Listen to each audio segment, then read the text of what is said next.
dejar atrás, morir y estar vivo.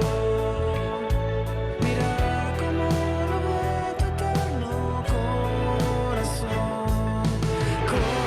corazón, tu corazón. Y ahora sé, me amaba en el dolor. Y ahora sé, me salva. Muy buenas noches a todos los que se están conectando a través de Facebook Live, a todos los que van a ver por YouTube o ver este video grabado después. Le damos la bienvenida en este domingo 3 de octubre y hoy vamos a estar compartiendo sobre este tema de escogidos sin ser los mejores. Así que no quiero robar más tiempo, le voy a pasar la posta a Josepe para que pueda estar compartiendo lo que Dios puso en su corazón para compartir con nosotros esta noche. Y recuerden que si se quieren sumar a la reunión por Zoom pueden hacerlo a través de conectados.live. Conectados.live. Y incluso después del mensaje siempre tenemos un tiempo entre casa más íntimo compartiendo entre nosotros post mensaje, así que se pueden conectar también en conectados.live. Así, Pepe, que te paso la posta y le damos para adelante. Desmuteate que yo cuando puse mutear todos te muteaba sin querer. Ahí va, gracias. Bueno, buenas noches para todos. Y bueno, en esta noche, como decía el título, vamos a hablar acerca de, el tema es escogidos sin ser los mejores. ¿Y a qué se refiere esto? Bueno, esta noche lo vamos a descubrir.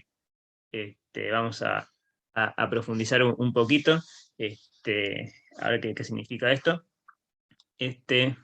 Pero antes, pensemos un poquito. A ver qué nos viene a la mente cuando pensamos, por ejemplo, en una persona que se dedica a la política, o sea, un político, o en un cuadro de fútbol, un equipo de fútbol, o en una película. Se nos vienen quizás diferentes cosas a la cabeza, ¿no?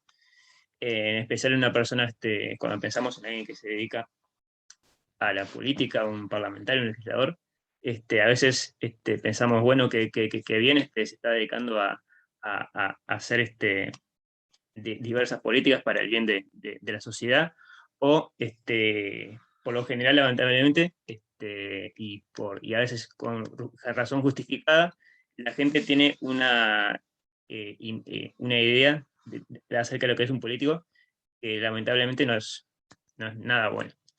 Y es entendible muchas veces. Ahora bien, ¿en qué pensamos cuando escuchamos la palabra cristiano? Podemos pensar, bueno, una persona que profesa una fe, que profesa la fe en Dios, en Jesús, que va a la iglesia, que va a misa los domingos, o cualquier otro día de la semana. Para algunos a veces tienen la imagen de una persona cristiana, religiosa, y en especial de determinadas iglesias, que como personas que se abstienen de ciertas cosas, ¿no? Que tratan de llevar una vida eh, eh, bastante recta y como que apartándose de lo que son como vicios, o ciertas cuestiones, y hace como que se le caracteriza por más en cuanto a lo que se obtiene o lo que no, que de otras cosas. Y para otros, simplemente los cristianos son unos que siguen a un tal Jesús de Nazaret, bueno, que en la Biblia, que en los evangelios se relata. Pero sin embargo, eh, hay personas que se dicen de esta manera, cristianos, pero que quizás con su manera de actuar, o incluso lo hemos visto a lo largo de la historia, lamentablemente dista mucho de reflejar esos valores o esos principios que esa persona que decían o dicen seguir, el maestro Jesús, enseñó. Pero, por cierto, los primeros seguidores de Cristo, y esto es algo interesante, digamos, a los principios, a los orígenes de todo el movimiento de Jesús de Nazaret, la gente que seguía a ese Jesús no le llamaban no se le llamaba cristianos.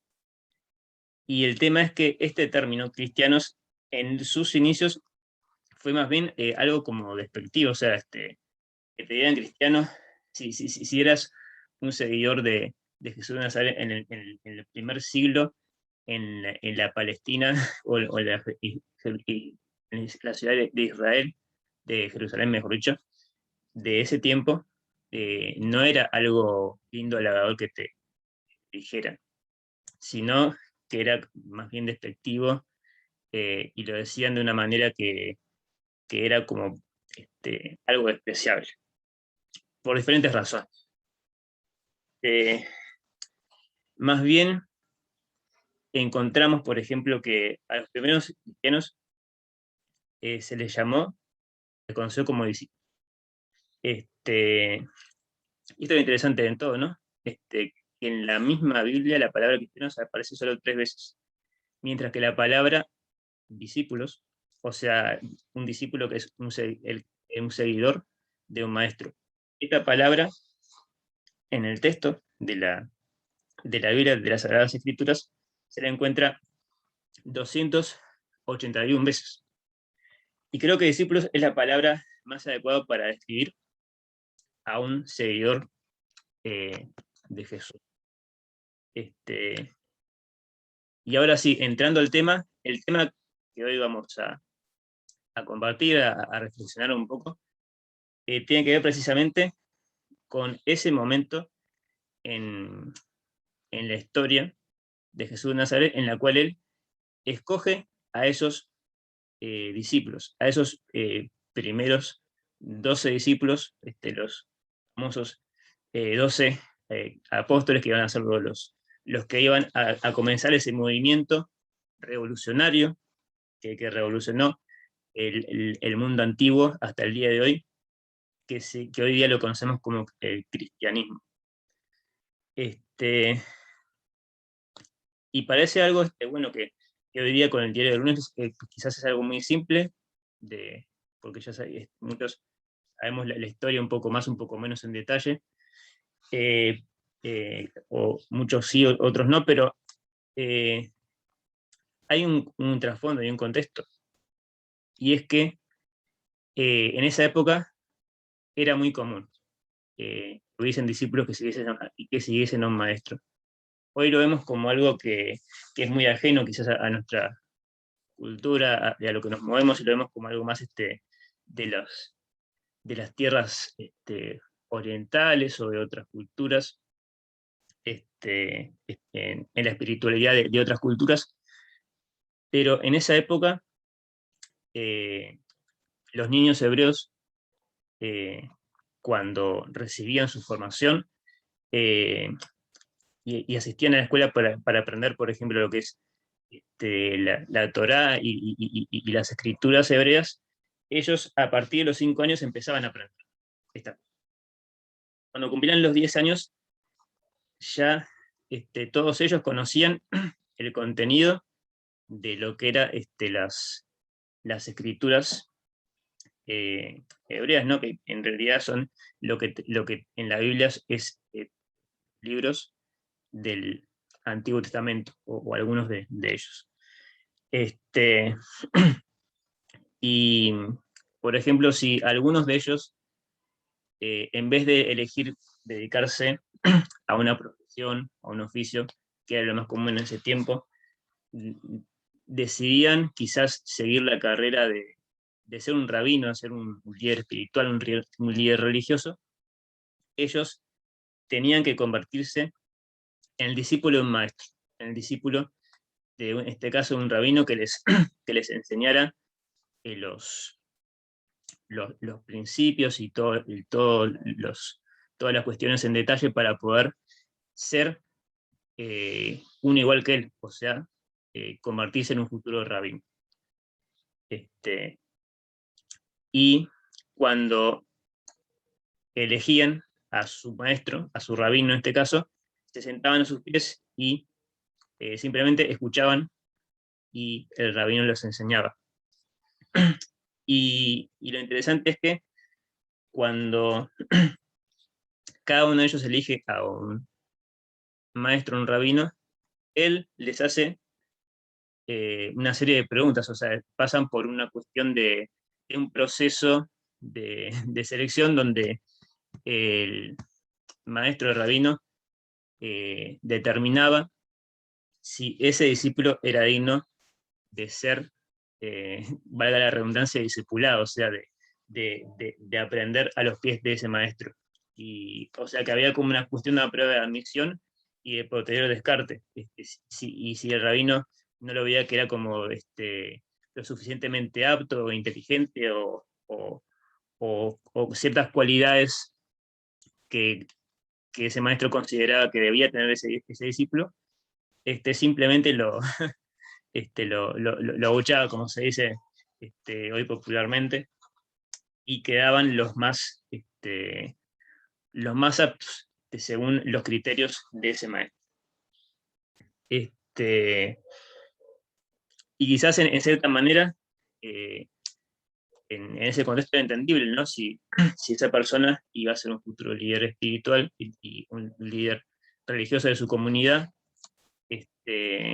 quizás era entendible esas exigencias o todo ese proceso, ¿no?, de selección. Pero ahora vayamos a cuando Jesús, el Maestro Jesús, elige a los que van a ser sus discípulos. Estos discípulos que Jesús elige, ¿llenaban todas estas exigencias previas que mencionamos recién? Y eso se trata un poco también lo que vamos a conversar un poco en esta noche. ¿Cuáles son los principios en los cuales Jesús se basó para escoger a esos primeros dos? Y vamos a ver que fueron bastante diferentes a lo que mencioné recién y lo que era común en esa cultura en esa época. Era muy diferente, incluso fue muy revolucionario y hasta polémico. En primer lugar, Jesús escogió, pero además siempre escogerá a los más dispuestos, aunque no sean los más capaces. Y les voy a leer el relato en sí, en donde sucede esto, que se encuentra en el Evangelio según San Mateo, en el capítulo 4, desde el versículo 18 en adelante. Cierto día, mientras Jesús caminaba por la orilla del mar de Galilea, vio a dos hermanos, a Simón, también llamado Pedro, y a Andrés, que echaban la red al agua porque vivían de la pesca. Jesús los llamó y le dijo: vengan, síganme, y yo les enseñaré cómo pescar personas. Y enseguida dejaron las redes y los siguieron. Un poco más adelante, por la orilla, vio a otros dos hermanos, Santiago y Juan, sentados en una barca junto a su padre Zebedeo, preparando las redes. También los llamó para que los siguieran. Ellos, dejando la barca atrás, y a su padre, los siguieron de inmediato. Esto, un poco en resumidas cuentas, es lo que narra San Mateo en esa biografía de Jesús, cuando elige a los primeros discípulos.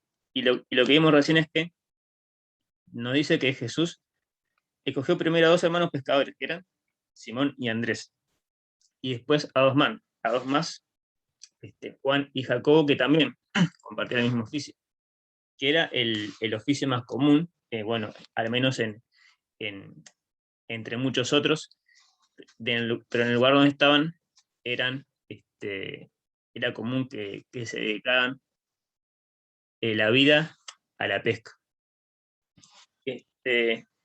Y lo primero que vemos acá es que este maestro, Jesús, contrario a lo que mencionábamos recién, de esa tradición, de esa metodología rabínica para seleccionar a los discípulos, él escoge a hombres que en realidad no tienen mucha preparación, ni cultura académica, ni una preparación formal, que se supone que sería lo más indicado para alguien que Jesús comisiona en cierta manera a comenzar un movimiento con esa repercusión mundial como lo tendría el cristianismo, pero no fue así, o sea, son personas comunes y corrientes que ni siquiera tenían una formación, quizás en cierta manera apenas sabían leer y escribir, si es que sabían, pero manejaban muy bien su oficio. Se dedicaban la vida a pescar, pero no sabían mucho más que eso. Y seguramente para cualquier rabino, esas personas no eran las más adecuadas para ocupar ese puesto.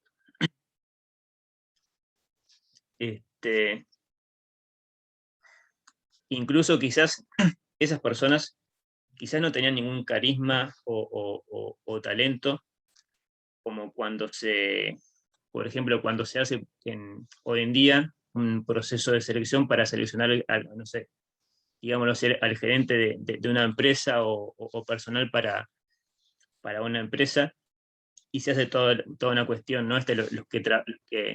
Los que se dedican al tema de recursos humanos, ellos manejan toda esa cuestión de selección y entrevistas y esto y todo lo demás. Incluso quizás una de estas personas que se especializa en esto, quizás le diría a Jesús que esa selección de personas que hizo sería un total fracaso para el cometido que quería realizar. Y en esto consiste, y esto es lo interesante, la grandeza, ¿no?, de Jesús como maestro, como rabino, y es que él escogió a los menos capaces, a los ojos de los demás, incluso quizás ellos mismos, pero estos sí, eran los más dispuestos. No sabían mucho, no tenían muchas letras, pero tenían algo muy importante que es la disposición.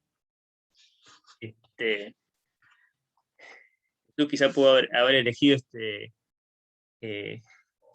a los grandes eruditos que estaban en Egipto, que tenían a su disposición la Biblioteca de Alejandría, incluso en esa época los mejores filósofos que vivían en Atenas, pero Jesús dejó fuera a los más ilustrados, gente quizás como el historiador Herodoto, o el gran pensador Sócrates, o Julio César, muchas personas que podrían calificar para ser grandes líderes, para ser uno de los 12 que iba a comenzar ese movimiento, y que tenían muchas cualidades, pero no, Jesús eligió personas comunes y corrientes que ya no estaban muy bien preparadas y que quizás a los ojos de los demás y de sí mismos tenía más defectos que otra cosa. No eran rabinos, ni maestros, ni expertos religiosos, pero Jesús escogió estas personas y fue por algo, y fue por esa disposición, esa pasión que Jesús veía en ellos.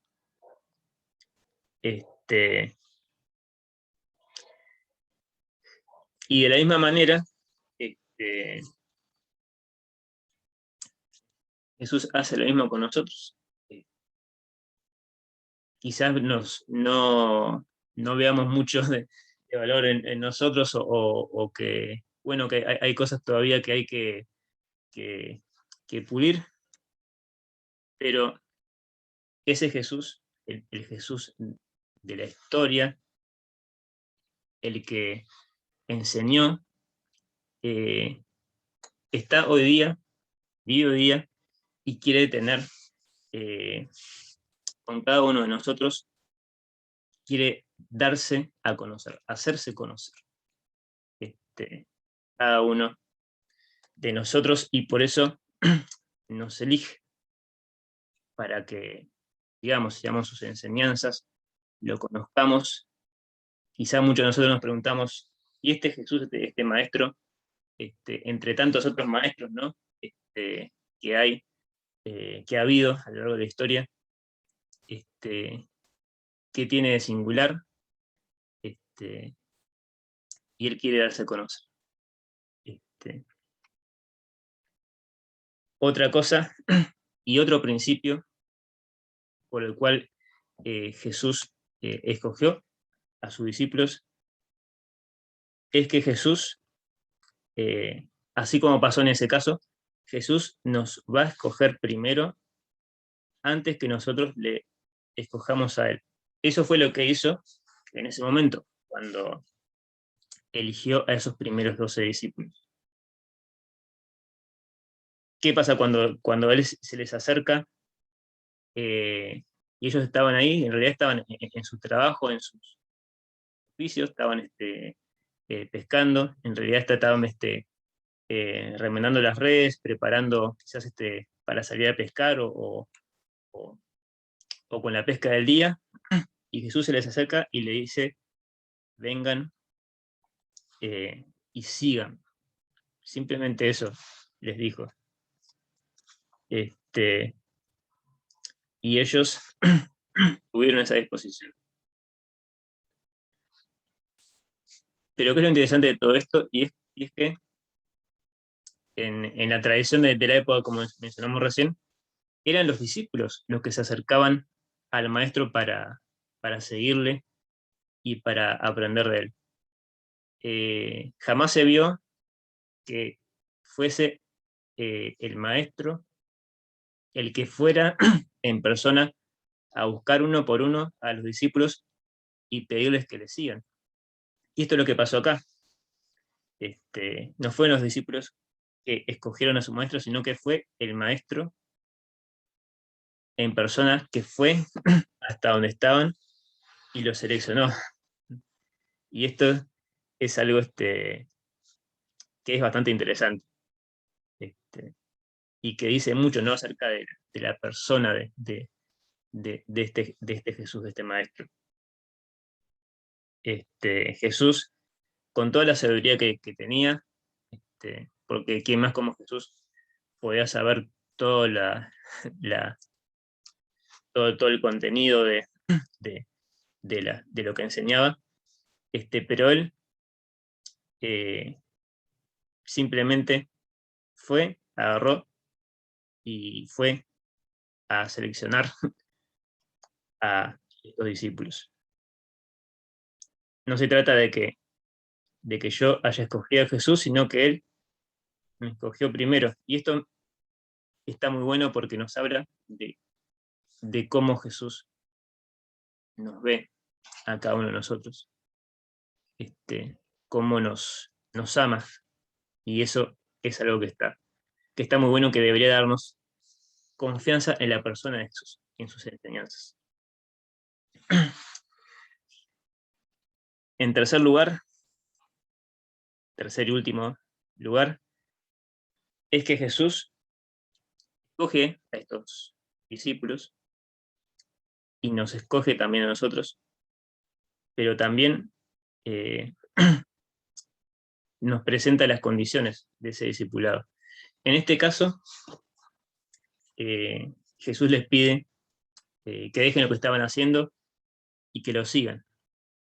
Incluso en otra ocasión pide que dejen su barca, su oficio, que dejen a su familia y que lo sigan. ¿Y por qué mencionan estas dos cosas? La barca y a su padre, por ejemplo, que menciona en el texto. Y es que ambas representan lo más importante en la vida. El bote y las redes representan lo que es la manera en la cual nos ganamos la vida, por ejemplo, que era el oficio que ellos tenían. En el caso de la familia, significa las relaciones más íntimas, lo que más queremos. Y él les pide que dejen estas cosas, y obviamente que quizás no lo hace con todos, con la gran mayoría no. pero en algunos casos hay ejemplos a lo largo de la historia donde hay personas que tuvieron esa disposición de dejar sus comodidades, sus oficios, incluso hasta su propia familia, para ir a un lugar lejano a ayudar a personas necesitadas, y incluso a predicar estas enseñanzas de Jesús a personas que necesitaban escucharlo en lugares remotos. Y son ejemplos también de entrega, ¿no? De dedicación y de desapego a algunas cosas.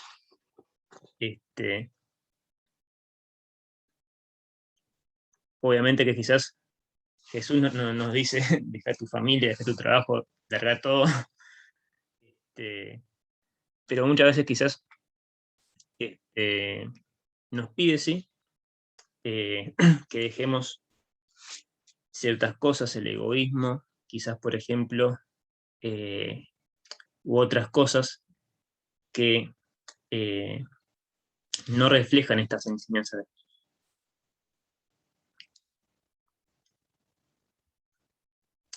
Y ahora sí, en último lugar, Jesús escogió a estos discípulos y también a nosotros, si así lo queremos, para que nos reprodujéramos en otros. Por eso le dice, yo os haré pescadores de hombres, o como le llamamos recién, pescadores de personas. Jesús los elige a estos 12 con una misión específica, y es predicar el Evangelio, las enseñanzas de Jesús. Y ellos van y hacen esto mismo, e incluso muchas veces a costa de su propia vida, porque en esa época no es como, como hoy en día en muchos lugares donde hay libertad para poder expresar ideas, sino que era bastante difícil. Pero ellos lo hicieron sin importar incluso sus propias vidas, y generaron una revolución, y que se ve en la historia, incluso la historia antigua, generaron esa revolución espiritual, sin armas, sin ningún poder político, sino que estas ideas de Jesús fueron tan transformadoras para la sociedad que cambiaron, cambiaron muchas cosas y transformaron vidas el día de hoy. Obvio que lamentablemente muchas veces hubo, y siempre habrá, y tampoco es justificable, pero hubo personas que dijeron seguir a este Jesús, que han hecho cosas a lo largo de la historia que están completamente de lo que Jesús enseñó y lo que Jesús mandó a hacer. Pero también muchos otros dedicaron sus vidas para poder ayudar y para poder compartir este mensaje, que es un mensaje de todo lo que Jesús enseñó, que la idea es cambiar y transformar las vidas de las personas, no imponiéndonos. Jesús no se impuso. Él simplemente extendió una invitación para que quien quisiera seguirle, le siguiera. Jesús no se impone, como quizás hemos visto a lo largo de la historia, que hay religiones incluso de aquellos que se llamaban que seguían seguidores de Jesús, que querían imponer por la fuerza, por la espada, pero Jesús no es así. Y si Jesús eligió a personas que, a su entender y al entender de todos alrededor, no a las personas más capaces ni más apropiadas para para ocupar ese cargo, ese trabajo, Él también puede elegirnos a nosotros, este, aún con nuestras cosas buenas, con nuestras cosas malas, con nuestra poca, mucha preparación o lo que sea. Nos ama y nos acepta tal cual somos. Y nos elige y va a nuestro encuentro. Y es algo que lo que es la persona de Jesús y la vida de Jesús es algo que podríamos hablar por, no solamente por hoy, sino por un montón de ocasiones, pero en esta noche, si nos podemos quedar con algo, es que Jesús nos ama, nos acepta tal y como somos, y que Él extiende esa invitación para que lo podamos seguir. Es como cuando un amigo te invita a tomar un café, y te dice, te invito a tomar un café, yo lo pago. No tenés que hacer nada, simplemente aceptar esa invitación, tomar un café y tener una linda conversación. Jesús es ese amigo también que nos acerca a nosotros, que quiere conversar, que quiere conocernos, y quiere que lo conozcamos. Así que bueno, esto es un poco lo que quería compartirles en esta noche. Y bueno, en base a esto, aquellos que quieren y así lo deseen, bueno, poder compartir como hacemos siempre, poder compartir, poder comentar, poder preguntar incluso, lo pueden hacer. Bueno, esto es todo por hoy. Creo que algo, ¿me oyen ahí? Sí, Sí, Dale, sí. algo que atraviesa todo lo que nos compartías, Pepe, y que al final lo dijiste de manera explícita.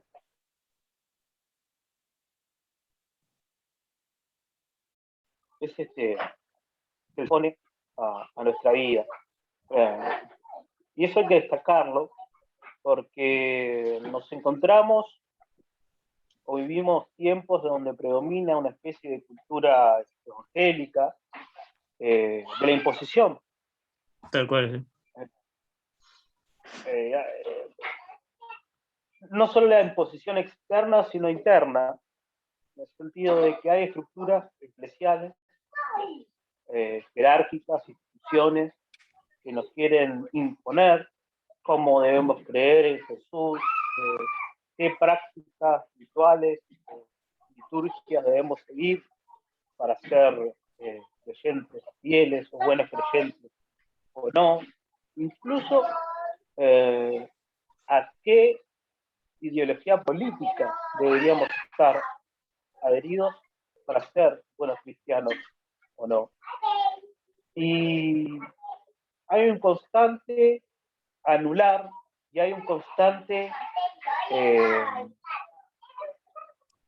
anular y matar el espíritu crítico en el buen sentido de aquel que pregunta, de aquel que quiere entender lo que hace, de aquel que quiere entender por qué hace lo que hace, por qué vive lo que vive, por qué cree lo que cree.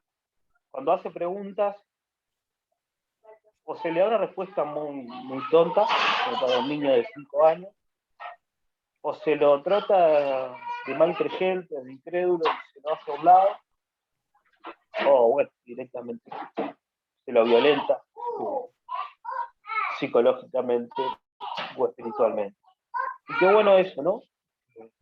El Señor tenía esa capacidad de no imponer, de decir, bueno, que quiera venir en pos de mí, esto, lo otro.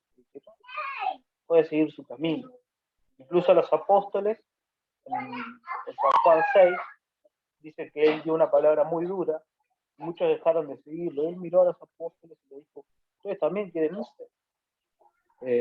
Qué diferente es a muchos estilos de liderazgo y de relación y de vínculos espirituales que tenemos, que a veces nos sentimos incluso coaccionados, obligados y forzados a creer cosas y a hacer cosas cuando ni siquiera el Señor. Entonces, creo que eso es muy importante, una espiritualidad desde la espontaneidad, desde la libertad, desde un obedecer por amor. Obedecer en el sentido de obedezco algo que me llama. Ya termino con esto.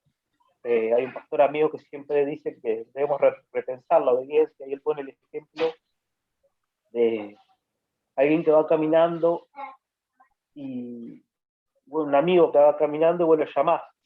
Hey, Josepe, y se da vuelta, vení. Y esa persona te obedece y viene, pero lo hace porque hay una necesidad en vos, porque vos lo estás llamando, porque se aman, porque hay un cariño y una confianza. No es lo mismo que un desconocido te llame en medio de la que te diga, vení. No sigo de largo, por lo menos salgo corriendo, ¿sí? Pero cuando es alguien en el que vos confías y que vos amás y que querés seguir, uno obedece. Muchas cosas para repensar, A mí me quedó por lo menos dando vueltas eso, ¿no? Jesús no se impone. ¿Cuánto potencial en ese sentido? ¿Sabes qué? Algo que me quedó dando vueltas en la cabeza después de escuchar lo que Josepe compartí, también en torno al título. ¿Se escucha bien ahí? Sí. En torno al título del mensaje. Son dos cositas, ¿no? Y quiero ser breve para esto antes que cerremos la transmisión. Primero, me disparó aquello de que Dios no mira lo que mira al ser humano, Dios mira el corazón. Y cómo Jesús nos llama a la elección, el reclutamiento, o cómo Jesús escoge o elige a los discípulos, que elige gente rota, gente de todo tipo de clase social, de todo tipo de profesión, algunos con estudios, algunos sin estudios, pero elige gente rota, rota como vos y yo. Entonces, me encanta eso asociado al título y todo lo que compartía Josefe, de que Dios elige gente que quizás no son los mejores. Ya te dejo, Nico, antes de cerrar la transmisión, si no te jode, antes o después de cerrar la transmisión, Nico, confirmame eso nomás. Con la transmisión abierta, ¿ok? No sé, aportar algo nada más. Dale, buenísimo, sí. Entonces, ¿cómo Jesús elige gente rota? Gente que de repente en la sociedad no elegirían, ¿no? O en un trabajo no elegirían, o mismo en la iglesia no elegirían. Y cómo Jesús elige gente rota. Lo otro es que me remontó a lo que habla en Juan 15, que Jesús dice que no lo va a llamar más siervos, porque el siervo no sabe las cosas de su Señor, que los va a llamar amigos, porque les cuenta todo lo que oyó del Padre, o sea, esa intimidad, eso compinche, ¿no? Del Señor con los discípulos, del Señor con nosotros, que no nos elige por lo que los demás ven por fuera, o no nos elige ni siquiera por cómo nosotros nos vemos, sino que mira nuestro corazón, cree en nosotros, nos ama, y bueno, es un poquito así, ¿no? Lo que resonaba en mi mente. Dale, Nico, y después cierro la transmisión. No, era muy similar a lo que vos comentabas, no escuché mucho, fui escuchando por parte porque estaba manejando, Dale, tranqui. pero siempre que se habla de este tema, me parece que tenemos, sobre todo los evangélicos, una visión muy misional de nuestra fe. Siempre tenemos que estar haciendo algo. Y siempre tenemos que estar haciendo algo para Dios, y siempre tenemos que estar haciendo algo para el prójimo. Siempre hay una actividad, siempre hay algo que hacer. Siempre tenemos que hacer algo. Y por ahí romantizar con la idea de que Jesús no escogió a los discípulos para llevar adelante una misión, una comisión, como clásicamente se nos ha enseñado, sino que Jesús eligió amigos, eligió personas en quien confiar, personas quien vio algo digno de amar, de ir transformando, y como consecuencia de ese proceso no les quedaba otra a ellos que compartir esa relación con otros, nada más. O sea, imagínate qué diferente sería tu trabajo si vos sentís que tu jefe te ama. ¿Cómo trabajarías?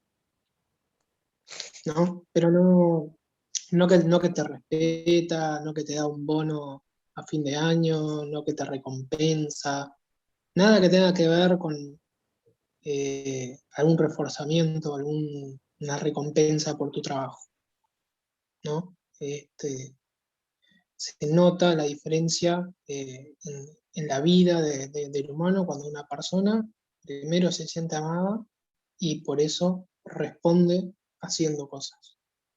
Y me parece que hoy en muchos aspectos la iglesia, o por ahí la teología más evangélica es más, primero somos misioneros y después somos creyentes, primero somos evangelistas, después somos hijos, primero somos pastores, después somos discípulos, siempre está el quehacer, siempre está la misión.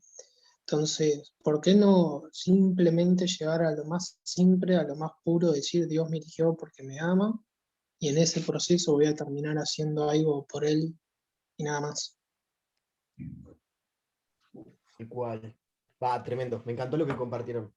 Tremendo. Siempre volvemos a lo mismo, ¿no? Como el Señor siempre nos lleva a lo mismo. A que todo se trata de Jesús, de nuestra relación con Él, de nuestra amistad con el Señor, del amor de Jesús, de poder recibirlo, de poder de disfrutarlo, de poder compartirlo, pero en esa relación tan cercana, tan estrecha, tan natural con el Señor y no tanto en estructuras o de lo que tenga que hacer o lo que deba hacer, ¿no?